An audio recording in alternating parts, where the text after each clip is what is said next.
Welcome back to Game On. It's time now to discuss the beautifully South African game, and of course I'm joined by Jerry Skosana. Jerry, good to be in your company. One side that's been impressive over the last 2 seasons. This season they're doing even better from the Limpopo province. That, of course, is Polokwane City. Now 6 matches unbeaten, and Basandukushaya Super Sport 1-0. Thanks, Sizwe. Yeah, uyibeka kahle but kodwa I can say 2 teams from Limpopo that are being impressive. Sekhukune futhi yebo. Just yeah, but I think for me, putting the jokes on this whole thing of Polokwane City, I would say I call it like Appollis Polokwane City. I mean, the boy is just magnificent. Honestly, he's just top class. And he's not even disturbed because there were like a lot of rumors in terms of him being sold to Chiefs and their Pirates and that. But he's still focused. He's still giving the best of his ability. That is not disturbing his performance. So that's one thing that I can always give to the boy to say he's just wonderful. Sundowns right now trying to balance Champions League and PSL football. Had to come from behind to get the beating of Magesi in what was a thrilling ending to the game. 2-1 the scoreline. I think Sundowns were lucky because I can give to Magesi the whole face off, and what a wonderful goal from Wonder Boy Makubu. Your favorite striker. Exactly. Sure. This is how Magesi normally gets the better out of these teams. So if you look at almost half of their goals that they've scored, if you go back to the Calling Black Label when they beat Pirates 3-2, most of the goals come from the sides, and it's exactly what happened against Sundowns. And they also missed Sundowns on numerous occasions. Yep. But for Sundowns to come back, Riviero, what a spectacular goal. Yeah. He scored the most beautiful goal. I think for him to be man of the match, he deserves it.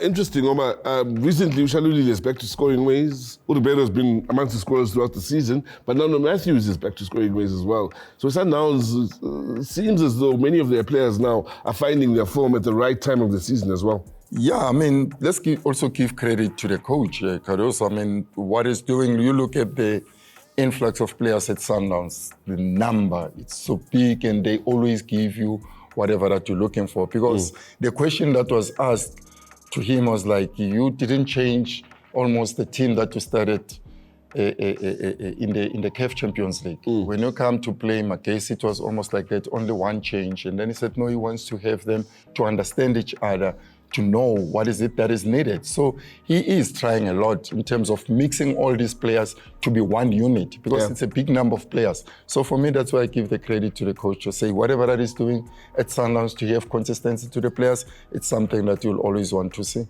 Well, things are flying this season. We've already had the MTN Cup, we've already had the Carling Knockout Cup, and now the Nedbank Cup starts. So let's look at some of the fixtures that will be coming up, starting today in 30 or so minutes time. Golden Arrows in the game where it's 2 PSL sides up against Chippa United. That should be exciting. That would be exciting, but I'll just give it to Chippa. I would give it to Chippa. Even though it's an Arrows home game? Yeah, to be honest, I mean, Arrows are a little bit struggling when they're playing at home. I don't know, that's what I've picked up. They only want to compete when they're just away from home. So I don't know if there are any things that are happening there in KZN. But for me, I'll give it to Chippa, honestly. Now, it's going to go through. Things get very interesting for sides like Mamelodi Sundowns, because now it's not only PSL, it's not only Champions League, but it's also Nedbank Cup as well. Sundowns later on today up against Isibanye Golden Stars. Yeah, but most of the time, if you have a big number like Mamelodi Sundowns, you're also having the DDC players at Mamelodi Sundowns. A local coach that knows the culture of football here in South Africa would be maybe looking at some of the players to say, this is the chance to see them how today they play, because they're playing a team that is in the lower divisions. But with Caruso, I don't think that's going to happen. I'm still looking at the Sundowns that would be like more fluent, wants to get the results. So I think that's what's going to happen with Caruso. So Mpefeni is going to be in trouble. Another side that's already won 1 cup this season, that's also playing in the Champions League as well as the PSL, is Pirates. They're away to struggling Richards Bay.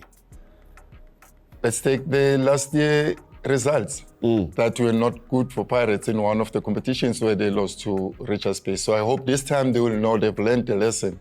They'll have to go on, because they need to be the defending champions of the Nedbank Cup. So they'll have to make sure that whatever that is happening with Richards Bay in the league, the cup is totally different from that. So the approach normally from the players as well, it's so different. So Pirates need to be wary of that. It's January. We've talked about Kaizer Chiefs. Now, my signings are Masha. So they've made two of them. One of them, Tashrik Morris from Supersport United.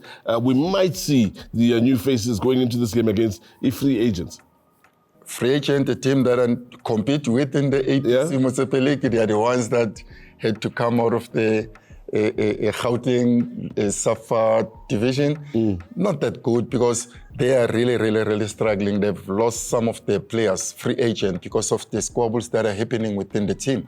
Some of the players that are left there, it's because of they just want to go and play against Kaizer Chiefs. But after that, I promise you, they won't be there. And I'm just celebrating as well because immediately after playing Chiefs, I play them. The timing is perfect. The timing is perfect. Yeah. So I know they will be hurt and most of their players would be leaving. So yeah, I'm not happy with that, but that's what I see with free agents. I think Chiefs is going to just have a walk in the park. Now, I have to talk about Coach Nabi, talk about Kaizer Chiefs and the season they've had thus far. Is it one of those scenarios where they're going into this cup competition where they have to stay as long as possible in this cup competition to relieve some of the pressure? It's a must. It's a must. I mean, that's the pressure that you would be in, because they want to see Chiefs doing better. At least one of the cup games, and this is the last cup of the season. Yeah, they really have to show some mettle and compete and at least get to the quarterfinal, semi-final, or at least the final, because I won't even say maybe win it, but at least to the final. Yeah. Then that would be better for Chiefs. Well, thank you very much to Jace Kosana for that answer, and thanks for your views on the beautifully South African game. Time now to take a short break. When we come back on the other side of this, we come back with Shane and we discuss the Germans.